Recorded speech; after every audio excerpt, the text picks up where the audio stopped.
Molt bé, bona tarda. Moltes gràcies per estar aquí en aquesta taula, aquest sisè bloc sobre el diàleg social i la representació col·lectiva al segle XXI. L'objectiu d'aquesta taula és parlar sobre els reptes que planteja el nou context econòmic, social i tecnològic en aquest element tan clau de les relacions socials i de treball, com és la representació col·lectiva i tots els seus, si em permeteu dir-ho així, productes derivats i en especial la negociació col·lectiva.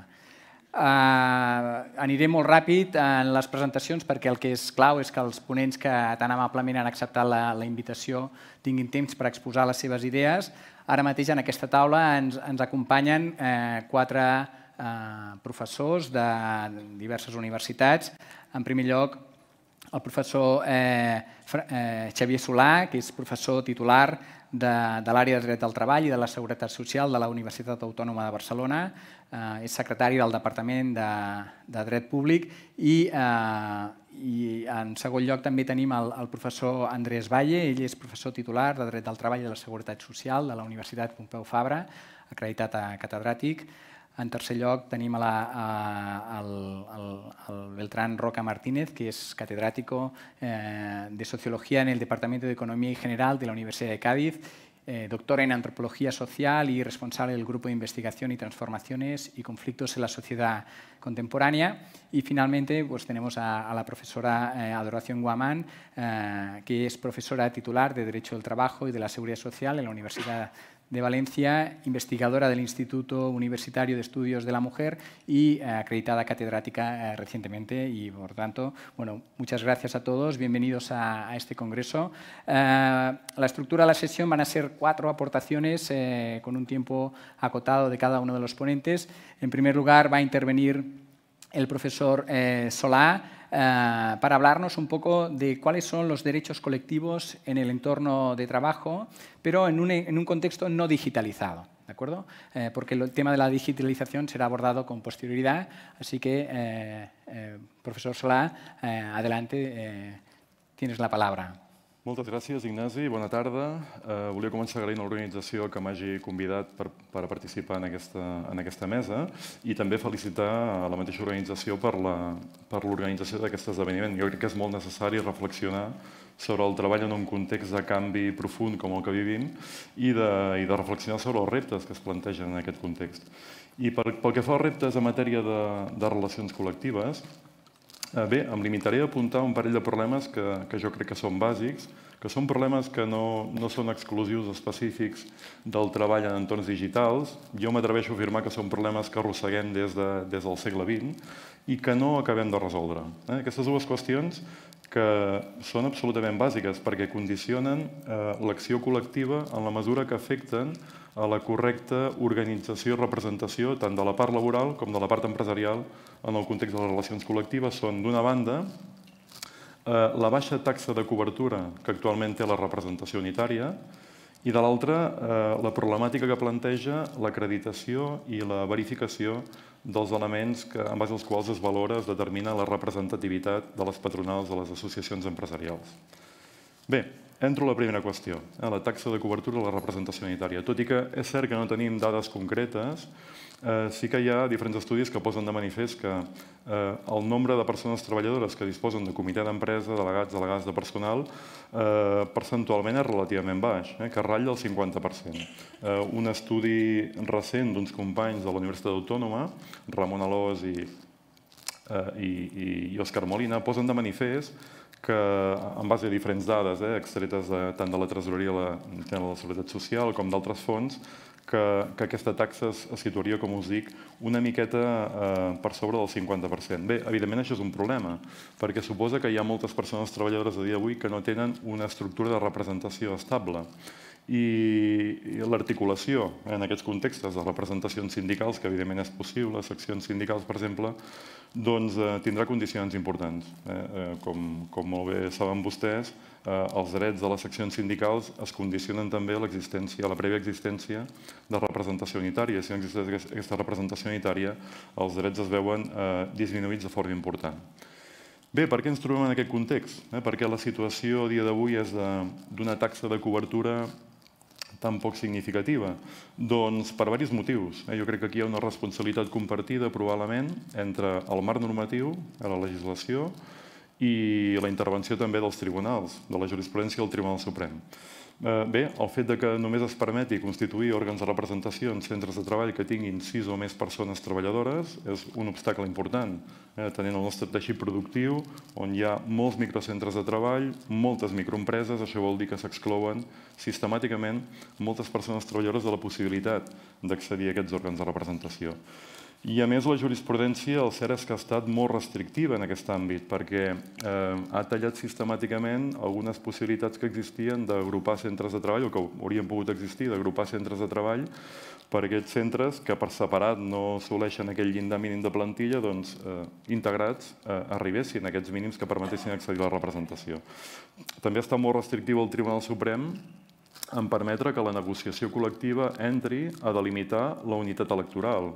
Una mica en casos on és difícil identificar quin és el centre de treball, en casos on es podria aconseguir una unitat electoral més raonable amb la intervenció de la negociació, doncs bé, sistemàticament el Tribunal Suprem ha impedit aquesta possibilitat. Hi ha una sentència recent del 7 de març de 2023 on de nou es reitera aquesta impossibilitat de la negociació d'entrar a configurar de cap manera la unitat electoral. Bé, davant d'aquesta situació, ara fa uns 20 anys aproximadament, vam buscar una solució alternativa, normativament, que va ser permetre aquestes plantilles que no tenen representació en contextes d'especial necessitat, acomiadaments col·lectius, plantejaments d'inaplicació de conveni, mesures d'ERTO, doncs específicament i puntualment poguessin designar una comissió d'un màxim de 3 persones perquè la representés en aquestes peculiars situacions, les anomenades comissions ad hoc, les famoses comissions ad hoc. Bé, jo crec que ha estat una solució que en part ha funcionat adequadament perquè ha donat una interlocució a aquestes plantilles en moments especialment delicats, però d'altra part ha plantejat distorsions importants. Crec que tothom és conscient que aquestes comissions ad hoc, quan no han estat sindicalitzades, quan s'han conformat a partir de persones que integren aquestes plantilles directament, doncs no sempre han pogut desenvolupar negociacions autèntiques independents. I per tant aquí hi ha probablement aspectes a corregir. Bé, per afrontar la problemàtica de la manca de cobertura, de l'escassa cobertura, més ben dit, de la representació unitària, comitès d'empreses, delegats de personal, crec que caldria plantejar 2 ajustaments. El primer seria sobre la unitat electoral, la configuració de la unitat electoral. Crec que hi ha moltes opinions en el mateix sentit que s'ha de trencar amb la identificació estricta, estreta de la unitat electoral amb el centre de treball. S'ha de facilitar l'agrupació de centres de treball per conformar unitats electorals i facilitar així l'accés a la representació unitària. Llavors, penso també que s'hauria de donar un protagonisme significatiu a la negociació col·lectiva. La negociació col·lectiva ha de poder intervenir en la configuració de la unitat electoral per poder buscar espais i dimensions i unitats, en definitiva, que s'ajustin les característiques de cada sector i que permetin ampliar al màxim la taxa de cobertura de la representació unitària. Però probablement amb això no n'hi ha prou, perquè seguirem tenint segur hipòtesis de plantilles sense representació estable, sense representació unitària. Per tant, crec que no es pot oblidar ni es pot deixar d'actuar, tampoc d'intervenir, sobre aquest mecanisme excepcional alternatiu que s'ofereix, les comissions ad hoc, a les plantilles que no tenen una representació estable, una representació unitària. I aquí crec que seria essencial intentar d'alguna forma incorporar solucions que s'han assajat en el marc Covid i respecte a la negociació de plans d'igualtat, que passen per donar més protagonisme a les representacions sindicals. Això sí, crec que la matització, el petit ajustament que s'hauria de fer és permetre també que aquestes plantilles d'alguna forma intervinguin en l'elecció de la representació sindical que les acabarà d'alguna forma defensant, que acabarà sent la seva interlocutora, més que en una atribució automàtica o sistemàtica directa des de la norma legal. Bé, em queda poc temps, vaig a la segona qüestió. És la problemàtica relativa a l'acreditació d'aquells elements que donen a les patronals competències, poder, en definitiva, que atorguen a les patronals, a les organitzacions empresàries, representativitat. Bé, els paràmetres que utilitza la nostra normativa aquí són 2. El percentatge d'empresariat associat a la patronal i el percentatge de persones treballadores ocupades per aquest empresariat. Utilitza de forma combinada aquests dos elements. El principal problema que tenim aquí és que, a diferència dels sindicats, no existeix cap sistema de certificació administrativa que permeti acreditar el compliment d'aquests requisits i la mesura en la qual es compleixen aquests requisits. En definitiva, no tenim cap sistema de certificació administrativa de la representativitat patronal. Això vol dir que les associacions d'empresariat, quan volen exercir competències, particularment la negociació, es veuen abocades a intentar acreditar la seva representativitat o el compliment d'aquests elements a través dels mitjans de prova als que en cada cas puguin accedir. I això és realment complex a la pràctica, perquè no existeixen ni registres administratius adequats, aquestes dades no estan habitualment recollides de forma simple, perquè suposa també que aquestes organitzacions han d'elaborar documentació sobre la seva pròpia realitat, autodeclaracions respecte al nombre de persones d'empresariat associat. Bé, tot plegat és molt complicat i hi ha qüestions molt difícils de resoldre. Per exemple, la situació de l'empresariat que té una doble afiliació, que està associat a més d'una organització patronal. Com resoldre, com computar aquestes hipòtesis.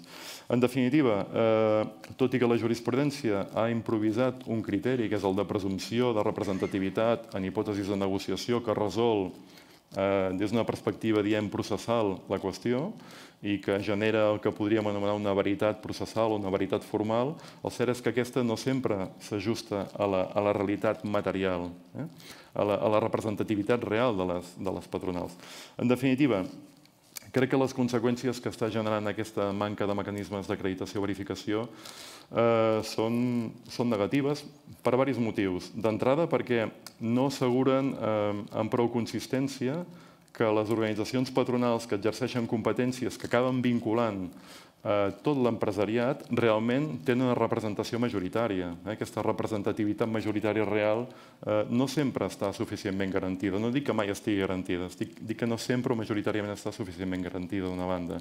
I després això acaba repercutint o acaba posant en risc el resultat de l'exercici d'aquestes competències, concretament el resultat de la negociació col·lectiva.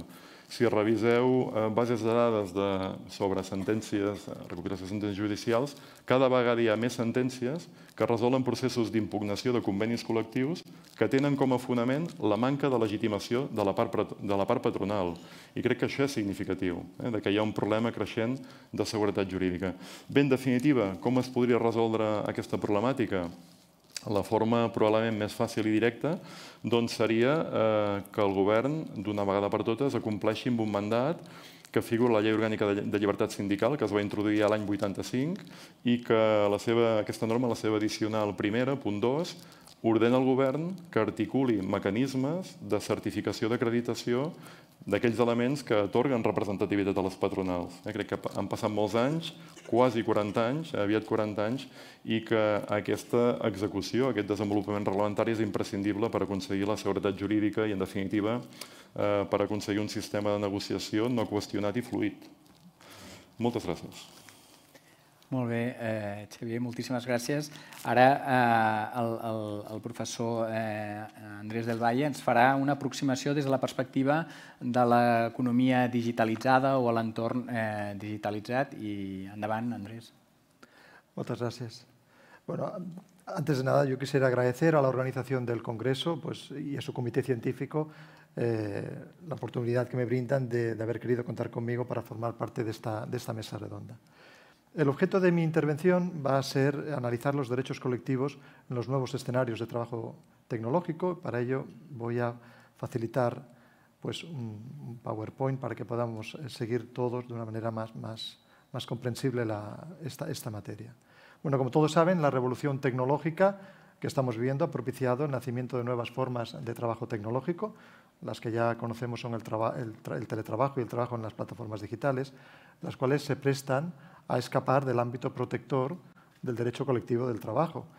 Esto es así porque la actividad sindical necesita de la coincidencia en un mismo espacio físico de trabajadores, ¿no? Y estos trabajadores tecnológicos, por definición, prestan sus servicios de forma aislada respecto a sus compañeros, se comunican con la empresa exclusivamente de manera virtual por lo que la actividad sindical acaba resultando perjudicada. Yo creo que estamos frente a uno de los retos más importantes ante los que se encuentra el sindicato en nuestros días y que impone una aproximación a esta temática desde una óptica garantista de los derechos colectivos de estos trabajadores. En primer lugar, abordaré esta problemática en el teletrabajo y posteriormente en el trabajo mediante plataformas digitales. Por lo que se refiere al teletrabajo, las dos normas de referencia es la Ley 10/2021 de trabajo a distancia a nivel estatal y a nivel europeo el Acuerdo Marco Europeo sobre Teletrabajo del 2002. Ambas normas recogen un principio de igualdad de trato en el ejercicio de los derechos colectivos entre un teletrabajador y un trabajador presencial. Así, por ejemplo, el Acuerdo Europeo señala que los teletrabajadores tendrán los mismos derechos colectivos que el resto de trabajadores de la empresa. Y en la Ley de Trabajo a Distancia, que los teletrabajadores tendrán derecho a ejercitar sus derechos colectivos con el mismo contenido y alcance que el resto de los trabajadores del centro de trabajo al que estén adscritos. ¿Cuál es el problema? Bueno, el problema es que la equiparación plena entre ambos colectivos de trabajadores va a resultar difícil.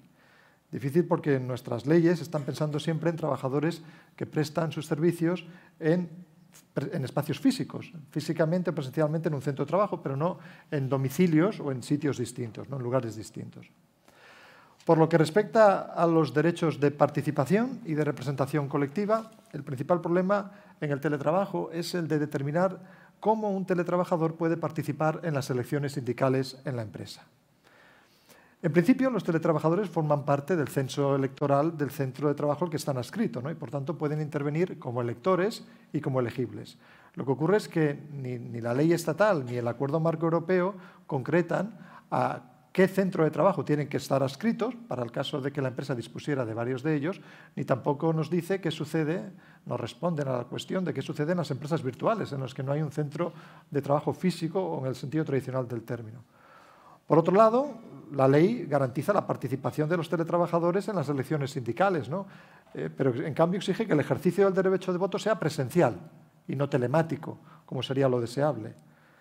Por último, para el caso del que el teletrabajador resultara elegido como representante legal, pues también tendría problemas si no se desplaza físicamente al centro de trabajo, pues para vigilar el cumplimiento de la normativa laboral por parte del empresario o para reunirse con sus compañeros de trabajo, con el resto de trabajadores. En este punto, el recurso a otros medios telemáticos pues será también imprescindible, ¿no?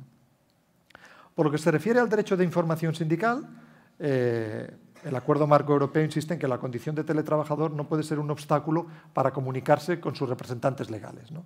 Y la Ley de Trabajo a Distancia dice además, señala además que la empresa deberá de suministrar a los representantes de los trabajadores los elementos precisos para el desarrollo de su actividad sindical, como son la implantación del tablón virtual o el acceso a las direcciones de correo electrónico de los propios trabajadores.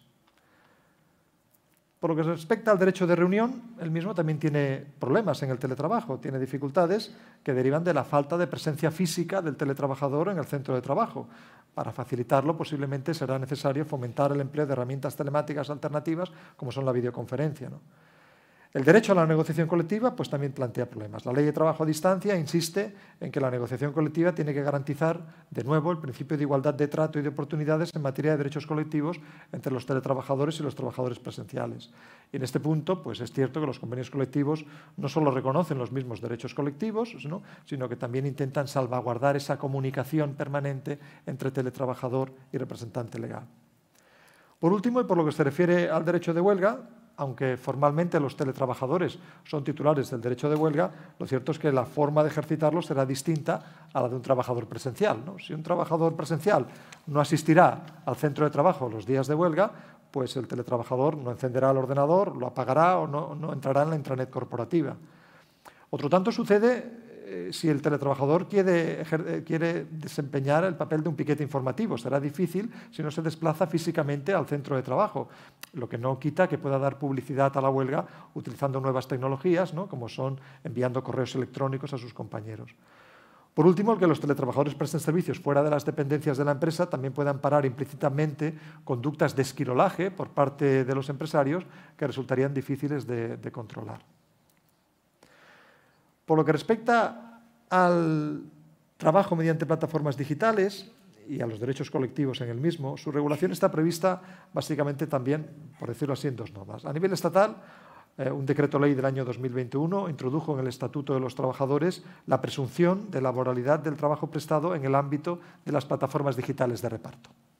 A nivel europeo existe una propuesta de directiva del Parlamento y del Consejo relativa a la mejora de las condiciones laborales en el trabajo en plataformas digitales, que también reconoce esta presunción de laboralidad, aunque también acepta que puedan haber personas que trabajen para una plataforma como autónomos sin tener una relación laboral. Por tanto, con la vigente regulación podemos afirmar que quienes presten servicios en plataformas digitales de reparto serán titulares de los derechos colectivos que pueda tener cualquier trabajador asalariado: representación, participación, libertad sindical, negociación colectiva, huelga. Pero, en cambio, quienes presten servicios en plataformas digitales que no sean de reparto, podrían no ser trabajadores asalariados, sino trabajadores autónomos. Y, como tales, la ley del Estatuto del Trabajo Autónomo no les reconoce exactamente los mismos derechos colectivos de los que dispone un trabajador asalariado, ¿no? En cualquier caso, como vamos a ver a continuación, por la propia dinámica de funcionamiento de las plataformas, el ejercicio de los derechos colectivos va a presentar muchas peculiaridades. Por lo que se refiere a los derechos de participación y de representación colectiva, el principal inconveniente es que los trabajadores de las plataformas digitales no están adscritos formalmente a ningún centro de trabajo, sino que están conectados a una plataforma digital. Por tanto, no existen reglas específicas respecto a temas tan importantes como son el número de trabajadores que compone el censo electoral o el desarrollo de las elecciones sindicales, lo que en definitiva va a dificultar que existan representantes legales de los trabajadores en las plataformas digitales, un comité de empresa, delegados de personal. Además, existe una escasa implantación de los sindicatos tradicionales en este tipo de sectores. Esta circunstancia ha provocado un fenómeno dispar. Por un lado, los sindicatos clásicos han creado espacios digitales dirigidos a facilitar la información y el asesoramiento. Es el caso de Precarity War o Tu Respuesta Sindical, ¿no?, en comisiones UGT. Por otro lado, han aparecido sindicatos específicos de este colectivo de trabajadores, ¿no?, como por ejemplo Raides por Derechos. Y en otras ocasiones han surgido movimientos asamblearios para articular determinadas reivindicaciones laborales. Ante este panorama, se podría decir que la afiliación de estos trabajadores a un sindicato y la posterior creación de una sección sindical sería la opción más viable para canalizar los derechos de participación y de representación de estos trabajadores, al tratarse de estructuras representativas relativamente sencillas de crear. Por lo que respecta al derecho de información sindical, los representantes legales de los trabajadores tienen derecho, esto es una novedad introducida en el Estatuto de los Trabajadores, a ser informados de la empresa, de los parámetros, reglas e instrucciones en los que se basan los algoritmos o sistemas de inteligencia artificial que pueden afectar a condiciones de trabajo, acceso y mantenimiento de empleo, elaboración de perfiles. El problema de esta previsión es que esto será así siempre que en las plataformas digitales haya representantes legales, lo cual esto, como he comentado antes, pues será bastante difícil. Para el caso de haberlo, pues será una forma de controlar posibles decisiones discriminatorias. Respecto al derecho de reunión, el mismo también debería, ante la inexistencia de un centro de trabajo físico, el mismo también debería de garantizarse mediante el empleo de las mismas herramientas tecnológicas que la plataforma digital pone a los trabajadores. Respecto a la negociación colectiva, también existen problemas en las plataformas digitales ante la inexistencia de sujetos legitimados para negociar convenios colectivos.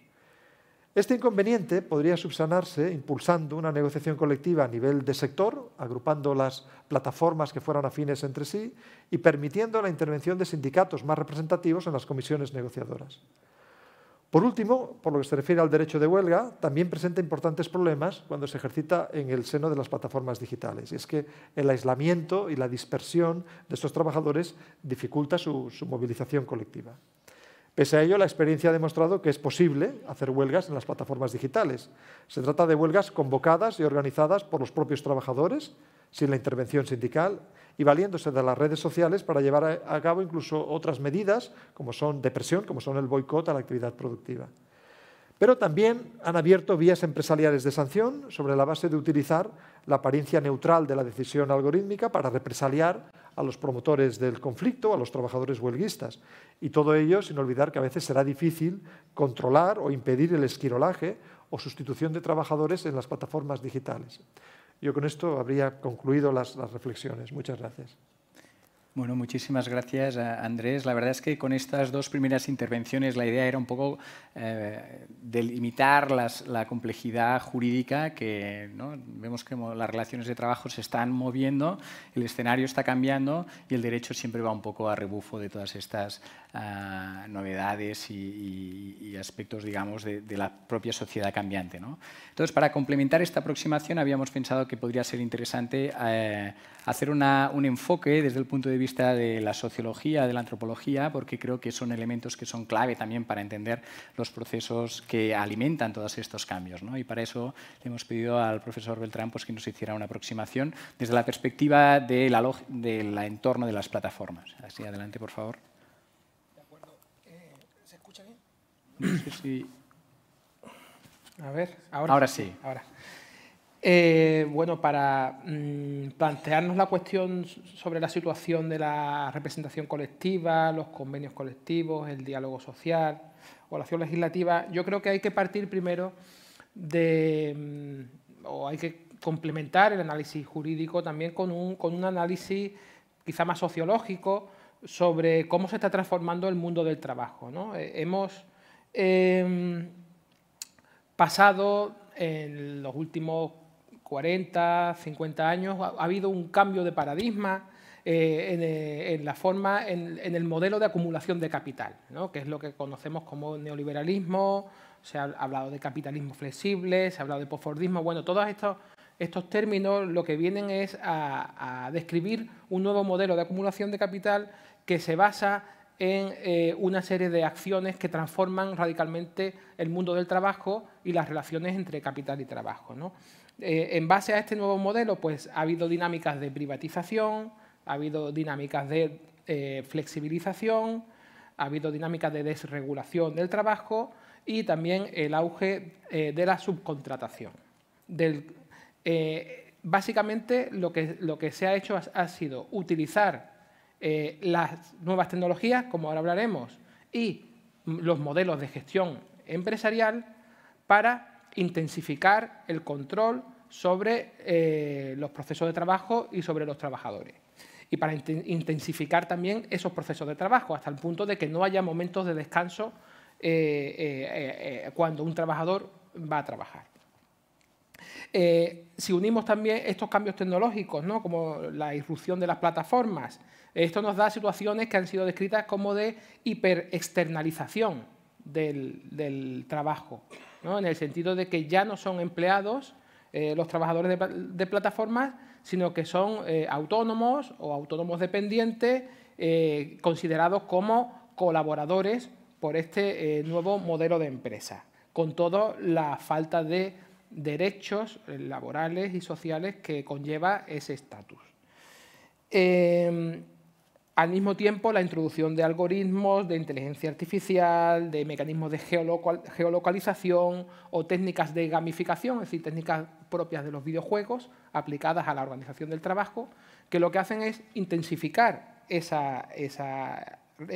control sobre los trabajadores y que tienen un impacto profundo en el cambio de las mismas subjetividades de los trabajadores, ¿no? De cómo se definen a sí mismos, cómo se identifican, sobre los regímenes laborales y la organización del trabajo, pero también tienen un impacto en el sentido de que hacen surgir nuevas voces, nuevas demandas y nuevos actores colectivos, porque generan un terreno o un sustrato donde el sindicalismo tradicional, basado en esos mecanismos tradicionales de representación, pues tiene dificultades para moverse.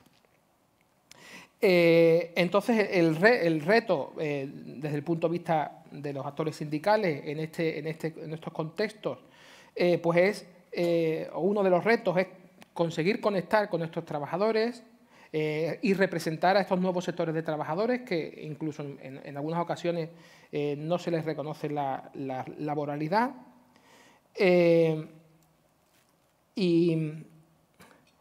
Bueno, con casos de eso, del trabajo remoto, el trabajo híbrido, el trabajo de plataformas, pero también requiere también un diálogo con los nuevos sujetos colectivos que surjan. El profesor Valle ha mencionado aquí casos de protestas o movimientos informales por parte de trabajadores de plataformas, no solo en España, sino en muchos otros países.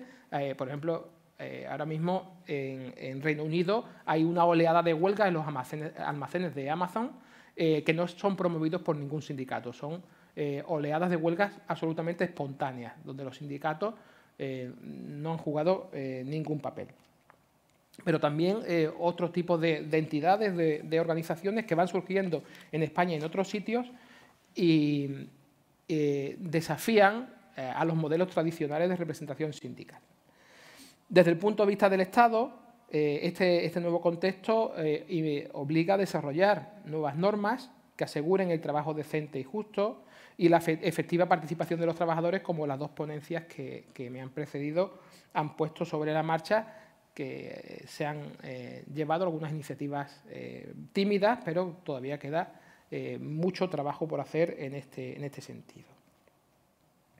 En el ámbito de España y Cataluña, tenemos un sistema de relaciones laborales caracterizado por una alta cobertura de la negociación colectiva, en los casos en los que se reconoce la laboralidad de los trabajadores en términos globales. La cobertura a la negociación colectiva está en torno a un 85%, independientemente de que los trabajadores estén afiliados o no, o independientemente de que estén representados por la representación unitaria, como se ha mencionado anteriormente. Pero tenemos un bajo nivel de representación unitaria, que ronda alrededor del 50%, como se ha dicho, principalmente porque predominan la pequeña y la mediana empresa o la microempresa, como se ha comentado.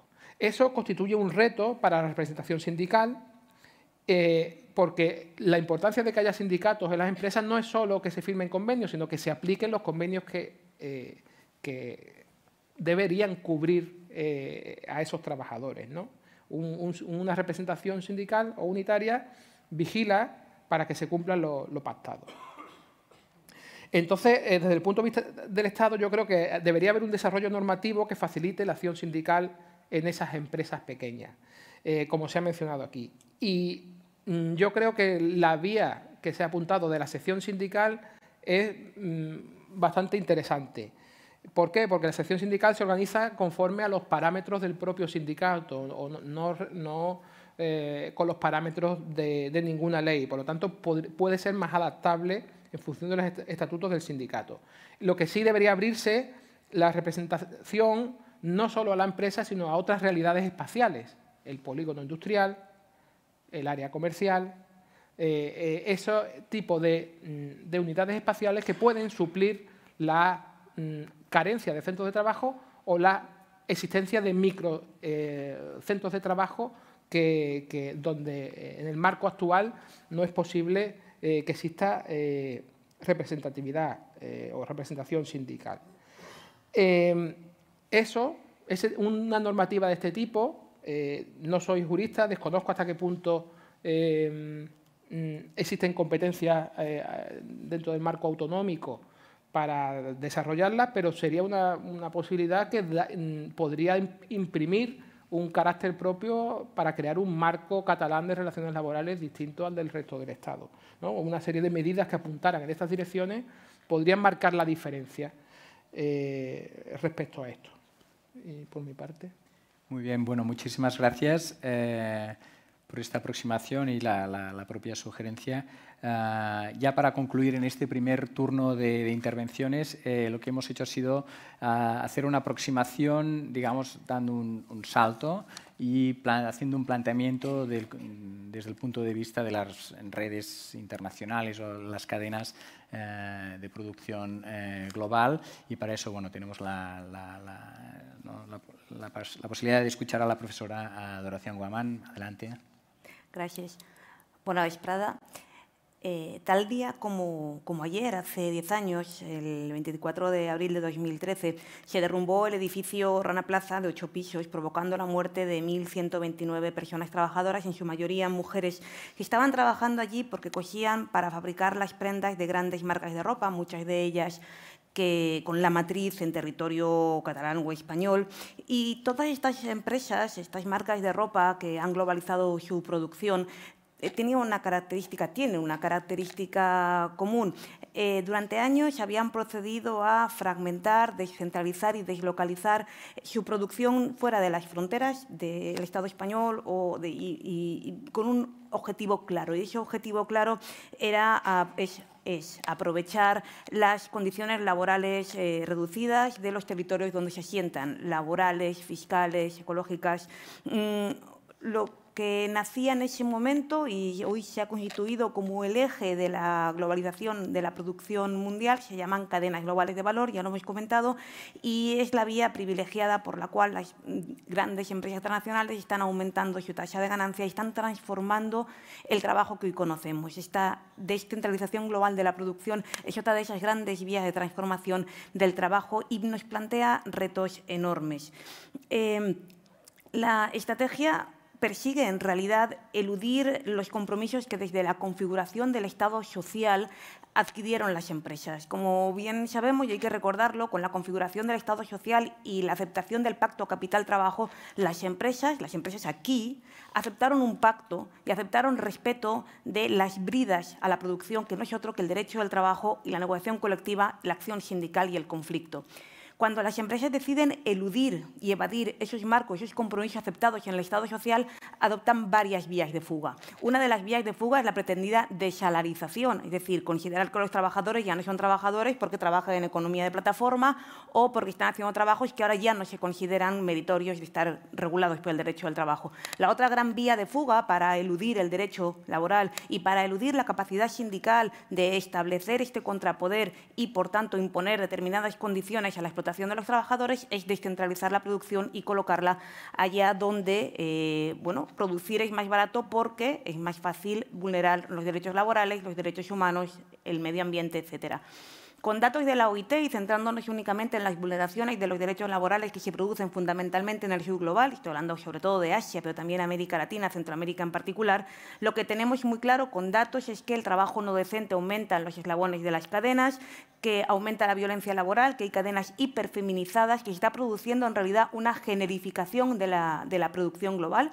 Y hay sectores como el textil que están dirigiéndose específicamente a países donde las mujeres cobran menos y están menos protegidas y de esa manera están solidificando esa discriminación en esos países. Sabemos que, además, hay un aumento de la esclavitud moderna. Actualmente tenemos unos 50 millones, cada día hay 50 millones de personas trabajando en situaciones de esclavitud y esto se produce en las cadenas globales y, por supuesto, y esto es el doble factor que siempre tenemos que tener en cuenta, todo lo anterior y esta descentralización tiene un impacto directo en las condiciones laborales que tenemos en nuestra realidad y con las que día a día, desde la acción sindical o desde la producción teórica y el intento de aprehensión de la realidad del trabajo, nos enfrentamos. Cada vez que una empresa se descentraliza, creo que es obvio, pero siempre hay que recordarlo, cada vez que una empresa descentraliza su producción hay un impacto directo en las condiciones laborales que se arrastran a la baja en nuestra realidad. Y esto, como juristas, como sindicalistas, como activistas que defienden los derechos laborales, nos sitúa ante un reto enorme porque hay una mutación del sujeto empresarial, de ese antagonista con el que negociamos, y además esto produce la obsolescencia de algunos marcos jurídicos y de algunos repertorios de acción colectiva y de, por supuesto, esta capacidad de diálogo social con un antagonista que no puede salir del Estado-nación. Realmente, ahora mismo, muchos de los escenarios del diálogo social los estamos realizando con empresas que, en realidad, están ubicando su producción muy lejos de las fronteras y la capacidad del sindicato para poder realmente ser ese antagonista, tener una relación de fuerzas, es muy limitada. ¿Cuáles son las vías con las que podemos confrontar esta situación o cuáles son los planteamientos de los cuales podemos intentar que el derecho deje de ir detrás de la realidad para que el derecho laboral y la acción sindical pueda atrapar esta nueva división internacional del trabajo, esta nueva fragmentación global de la producción? Es importante analizar estas vías, vamos a intentar analizarla por fragmentos. En primer lugar, desde el derecho internacional, porque en realidad si existiera una capacidad real del derecho internacional del trabajo para ser aplicado en todos los lugares del mundo, tendríamos la solución. Es decir, si el convenio 190 de la OIT fuera efectivamente aplicado en los talleres de Bangladesh, donde cosen miles de mujeres, pues no tendríamos las situaciones de violencia extrema que tenemos en esos talleres cosiendo la ropa que llevamos. Pero esto sabemos que no es así. El derecho internacional, dicho claramente, carece de dientes, carece de garantías suficientes de aplicación.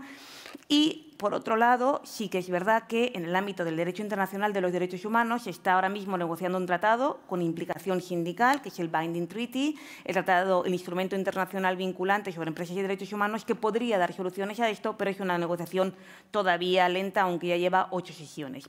En el ámbito nacional ya sabemos el problema, las fronteras, ¿no? El principio de territorialidad del derecho laboral nos impide considerar a esos millones de trabajadores que están en las cadenas de las matrices donde actuamos como trabajadores sobre los cuales tener cierta capacidad de protección. No lo he dicho antes, tenía la cifra por aquí, en las cadenas trabajan aproximadamente, calcula la OIT, 453 millones de personas, un 20,6 de la población trabajadora mundial, y de todos estos millones de personas, las empresas matrices consideran como mano de obra propia aproximadamente un 6%. El otro 94% de mano de obra no la consideran como propia y, por lo tanto, no son responsables por la misma. Y este es el principal problema, no son responsables por esta mano de obra. Para hacerlas responsables, ya hemos dicho que el derecho internacional no tiene capacidad, que el derecho nacional no tiene capacidad, aunque hay litigios estratégicos que luego en la segunda ronda igual podemos comentar, muy interesantes, que ya están abriendo vía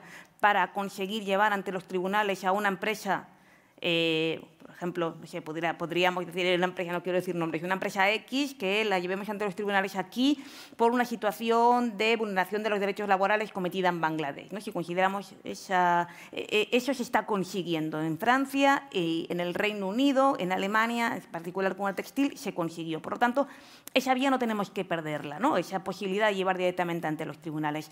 Pero hay otra vía, que esta tercera posibilidad regulatoria, que la han llamado derecho transnacional de las cadenas, y estoy citando al profesor Sanguinetti, que acaba de escribir un libro sobre la teoría del derecho transnacional, y que en realidad lo que plantea es la posibilidad de hibridar, es decir, de tomar lo rescatable de la responsabilidad social empresarial, y soy una gran crítica de la responsabilidad social empresarial, me parece que ha servido más para una lavada de cara de las empresas que realmente para obligarlas a respetar los derechos laborales, pero una hibridación de los principios de soft law, la responsabilidad social, con los principios de hard law y con la acción sindical, nos puede dar el resultado de permitir que determinadas prácticas y garantías de respeto de los derechos laborales lleguen hasta donde no llega la norma. Es decir, que obligar a la propia matriz a tomar el control de la cadena puede conseguir que en el último eslabón de la cadena no se violen los derechos que la norma en Bangladesh no llega a proteger efectivamente y que el derecho español no llega a proteger. Dentro del derecho internacional, de este derecho transnacional de las cadenas, encontraríamos 2 instrumentos en particular. El primer instrumento son los acuerdos marco internacionales o globales y el segundo instrumento son las normas de diligencia de vida empresarial en derechos humanos y empresas. El primer instrumento es más conocido, de hecho los sindicatos, y en particular los sindicatos españoles, son muy potentes, tanto comisiones obreras como UGT están negociando a través de las confederaciones globales como Industriol o Uniglobal, están negociando acuerdos marco y de hecho existen en este momento 305 acuerdos marcos negociados por distintos sindicatos en el mundo que han conseguido que empresas transnacionales muy potentes asuman compromisos. ¿Cuál es el problema de esos compromisos? Que en algunas ocasiones, bien leído el contenido de los acuerdos, y en realidad son una mera transposición de su código antiguo de ética, eso por un lado.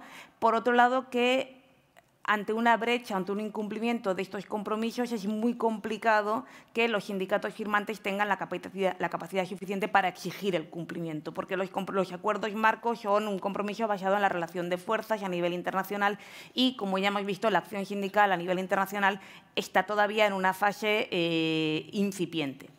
El segundo instrumento, muy rápidamente, son las normas de diligencia de vida. La diligencia de vida empresarial en materia de derechos humanos nace y se teoriza con los principios rectores de derechos humanos y empresas en 2011 por John Ruggie, y ese es el concepto que tenemos como un proceso, una obligación de medios, mediante la cual cada empresa asume un proceso en 4 fases. Cada empresa con cadena, está pensada para las empresas con cadena, que tienen producción fuera de su territorio donde está la matriz. La primera cosa que tienen que hacer las empresas es levantar los riesgos, es decir, determinar qué riesgos se producen para los derechos laborales y humanos en general, su actividad fuera del país. Una vez levantan esos riesgos, deben de adoptar una serie de medidas adecuadas para evitar que esos riesgos se actualicen. En el caso de actualizarse, repararlo, evaluar los riesgos y comunicar toda esta operación. Los sindicatos creo que están en la mejor situación posible para participar en estas 4 o 5 fases, depende de la diligencia debida. Actualmente, quien ha desarrollado la diligencia debida es la OCDE, con numerosas guías por sectores, pero también poco todavía la OIT y, fundamentalmente, la Unión Europea, que tiene una directiva en ciernes y hoy se ha aprobado en el Parlamento. El informe parece que ya nos da la pista de la posición del Parlamento, que es bastante buena, porque además incluye a los sindicatos, pero esta directiva todavía está en ciernes. Lo que tenemos es la experiencia francesa. Hay una ley francesa de deber de vigilancia que está permitiendo avances muy significativos para conseguir esta obligación de las transnacionales de tomar el control de su cadena. En el Estado español hay una ley ya redactada en forma de borrador de anteproyecto que la esperanza era que viera la luz de esta legislatura, parece ya complicado, y en el ámbito catalán hay una propuesta del Centre Català d'Empreses i Drets Humans que yo espero que sí que llegue a ver la luz y además convierta a Cataluña en la pionera en la defensa de los derechos humanos y en el ámbito de la actuación empresarial en las cadenas globales de valor. Yo lo dejo aquí. Muchas gracias. Bueno, muchísimas gracias. Nos quedan unos 10 minutos. Yo sí que no querría concluir esta mesa sin antes preguntar a los ponentes una última ronda, a ser posible breve, sobre cuál creen que podrían ser los principales desafíos, ¿no?, de los interlocutores sociales en este nuevo contexto, ¿no? Han salido muchas cosas, trabajo feminizado, cadenas de productividad, el debate eterno sobre el soft law y el hard law, ¿no? Son aspectos que están encima de la mesa, la dimensión sociológica sobre el comportamiento de las personas, pero si hubiéramos que, ¿no?, ayudar a los asistentes, ¿no?, a irse con una idea clave sobre qué es lo que probablemente tendría que ir la dirección a futuro, ¿cuáles creen que podrían ser esos grandes desafíos? No sé, Xavier, si vols començar tu? Val, sí, amb una intervenció que serà molt breu, perquè m'interessa recuperar una idea que he plantejat per aprofundir una miqueta més. Un dels molts reptes que té la representativitat al món sindical, jo crec que és entrar en aquests àmbits on tradicionalment no s'ha pogut penetrar i intentar aquí fer veure que es visualitzi bé els beneficis que pot aportar la intervenció sindical. I recuperant la problemàtica de les comissions ad hoc, d'aquestes comissions que es poden crear en aquells casos de plantilles que no tenen estructures de representació estables, unitàries, delegats de personal al comitè d'empresa, voldria recordar que aquesta és una de les qüestions que estava a l'agenda de la reforma laboral de 2021, que semblava que segur que seria modificada per adequar-la i finalment no es va abordar per falta de consens. És una qüestió extremadament important aquesta. No només des de la perspectiva de la correcta articulació col·lectiva de les persones treballadores, de la possibilitat de desenvolupar acció a nivell col·lectiu, sinó també que l'existència d'interlocució i la correcta conformació d'aquesta interlocució també en depèn a la pràctica l'operativitat d'alguns mecanismes de flexibilitat empresarial, la inaplicació, el despenjament del conveni col·lectiu estatutari, la possibilitat de deixar d'aplicar condicions previstes en conveni col·lectiu, es vincula directament a aquest mecanisme. Llavors, també la flexibilitat interna, els interessos empresarials, aquí estan en joc i la correcta configuració de les comissions ad hoc crec que és quelcom que s'hauria d'abordar de forma immediata. I deia abans que aquí els sindicats han d'adquirir major protagonisme, no només perquè la Constitució reconeix un paper preeminent en el context de mecanismes de representació, sinó perquè són la forma, diem, més professionalitzada d'abordar aquestes interlocucions i també la forma segurament més eficient d'afrontar-les. Des d'aquest punt de vista, hi hauria d'haver un pas endavant en la línia del que abans comentava, d'incorporar solucions que ja s'han assajat, crec que amb èxit, en d'altres contextos. Res més. Merci. Molt bé, moltes gràcies. Andrés. Gracias, Nacho. Bueno, yo creo que los tres principales retos serían los siguientes, desde mi punto de vista. El primer reto al que se enfrentan patronales y sindicatos para adaptarse al futuro del trabajo en la materia que he abordado es el de reformular los derechos colectivos de aquellos que trabajan en estos nuevos escenarios de trabajo tecnológico. ¿Qué significa reformular los derechos colectivos? Significa que hay que garantizar a toda costa que estos nuevos trabajadores tecnológicos puedan ejercitar sus derechos colectivos con el mismo contenido y con el mismo alcance que el resto de los trabajadores. Se trata, en definitiva, de salvaguardar su derecho de participación y representación, sus derechos de negociación colectiva y su derecho de huelga. En segundo lugar, el segundo reto creo que es necesario interpretar las normas laborales en esta materia de manera garantista, adaptándose a las peculiaridades de estos escenarios tecnológicos. Incluso sería necesaria una adaptación, quizá, del concepto tradicional de centro de trabajo como espacio físico de prestación de servicios a estas nuevas realidades empresariales virtuales. No lo sé, pero es posible que la aprobación de la Directiva Europea sobre condiciones laborales en las plataformas digitales y su transposición al ordenamiento interno abra una vía de actuación en esta materia. También es importante el papel que pueda desarrollar la negociación colectiva a la hora de concretar y desarrollar estos derechos. El tercer reto es el siguiente. Yo creo que es necesario un replanteamiento de las estrategias de los sindicatos. Dado que estas empresas tecnológicas se prestan al aislamiento y a la dispersión de sus trabajadores, y dado que ello dificulta la acción del sindicato, es necesario que los sindicatos tradicionales o clásicos reformulen sus vías de actuación. Una buena forma sería, por ejemplo, aprovechar las propias infraestructuras tecnológicas que la empresa pone a disposición de estos trabajadores, aplicaciones informáticas, tablones digitales, redes sociales, etcétera, para poder desarrollar también la acción sindical. Bien. Muy bien, Andrés, muchísimas gracias. Beltrán. Bueno, tres retos que yo apunto en el sentido de la intervención que he hecho anteriormente.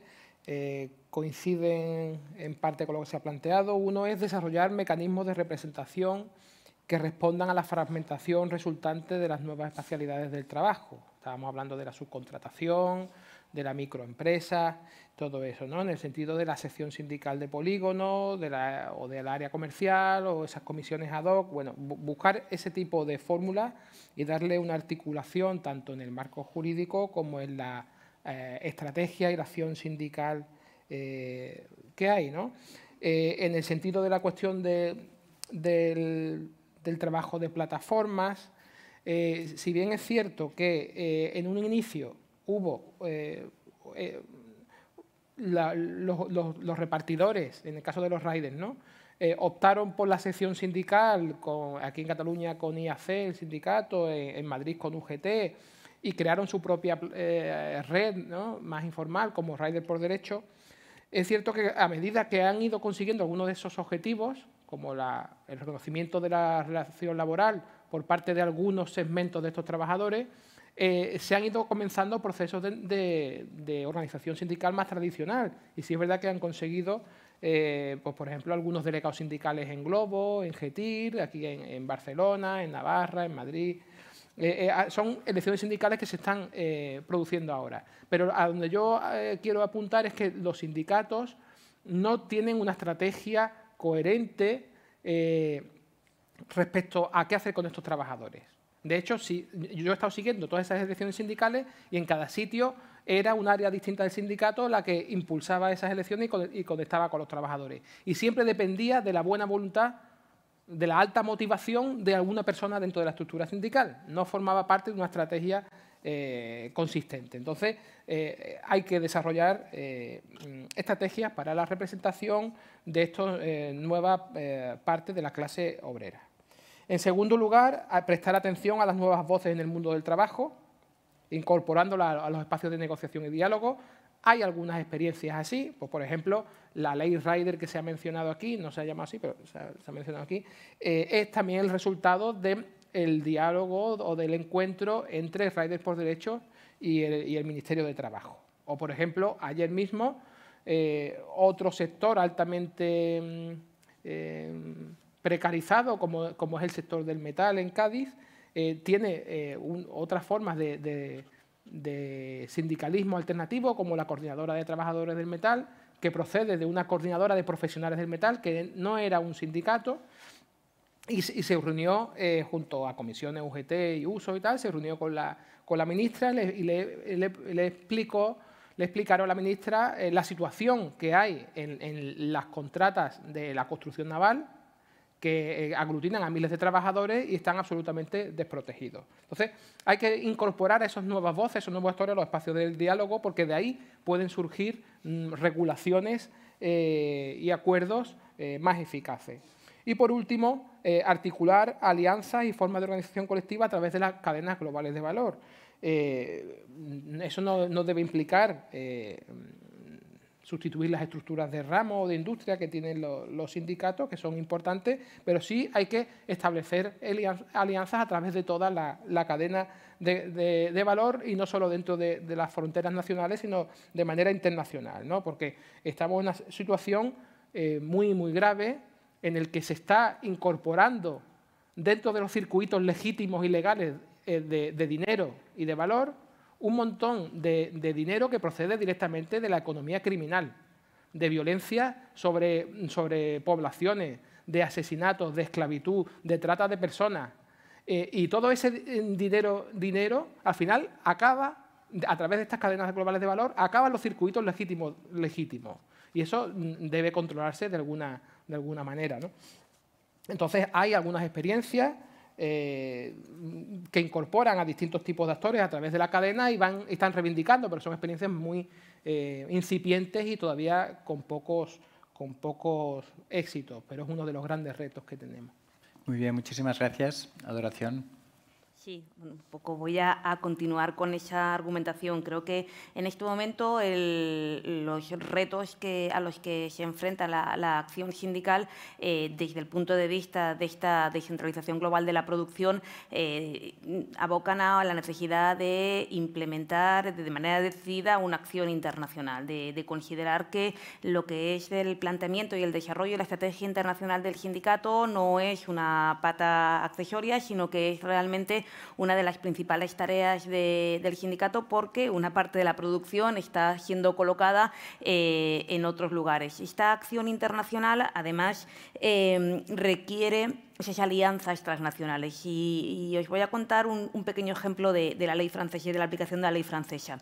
Los sindicatos franceses acabaron presentando, junto con organizaciones sociales en Francia, utilizaron la ley de debida vigilancia, la ley francesa de 2017, contra McDonald's Francia. McDonald's Francia se vio así compelido a presentar un plan de vigilancia y están en proceso ante los tribunales por las condiciones de trabajo de las personas que recogen las naranjas del zumo que venden y las recogen en Brasil.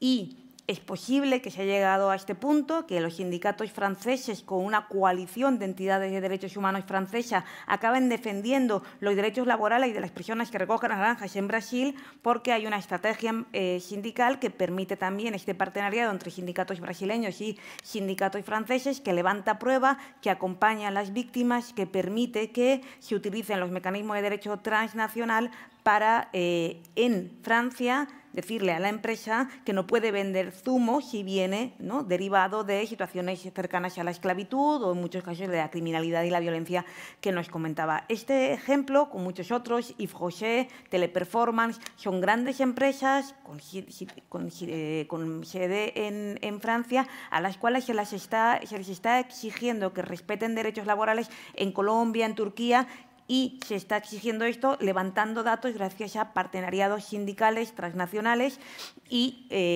esta acción importantísima que lleva también litigio estratégico cuando incorporamos movimientos sociales, organizaciones de defensa de derechos humanos, muchas veces también profesores y la fuerza sindical. Y esto además se traduce en nuevos repertorios de lucha, que yo creo que es la otra cuestión importante. Sin renunciar jamás a la huelga tradicional, creo que los nuevos repertorios de lucha lucha que nos permitan articular a nivel transnacional diversas actuaciones en las cuales pongamos en jaque que se continúe la producción cuando se están cometiendo estas violaciones de derechos humanos y en particular de derechos sindicales son fundamentales y por tanto hay que repensar estos modelos de lucha y estos modelos de huelga transnacional y estratégicamente localizada que permitan realmente mirar a la cara a las transnacionales. Bueno, muchísimas gracias. La verdad es que, bueno, no sé, quiero agradecer a todos los ponentes la generositat, no?, a l'hora d'exposar tants aspectes tan interessants en tan poc temps. Crec que segurament una de les coses davant del futur és intentar formular les bones preguntes, no?, per intentar després entre tots trobar les bones respostes, no? Moltes de les qüestions que aquí s'han plantejat segurament no s'han formulat com a preguntes, però implícitament tenien una pregunta, no? I jo crec que en aquesta línia almenys és una petita guia, no?, per poder un petit far o un far per avançar cap al futur. Així que moltíssimes gràcies per la vostra participació i bé, un aplaudiment, sisplau, per tots vosaltres.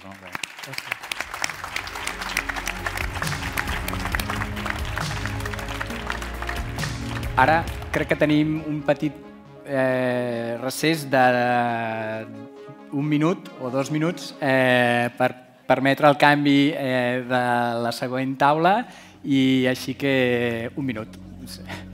Molt bé, moltes gràcies.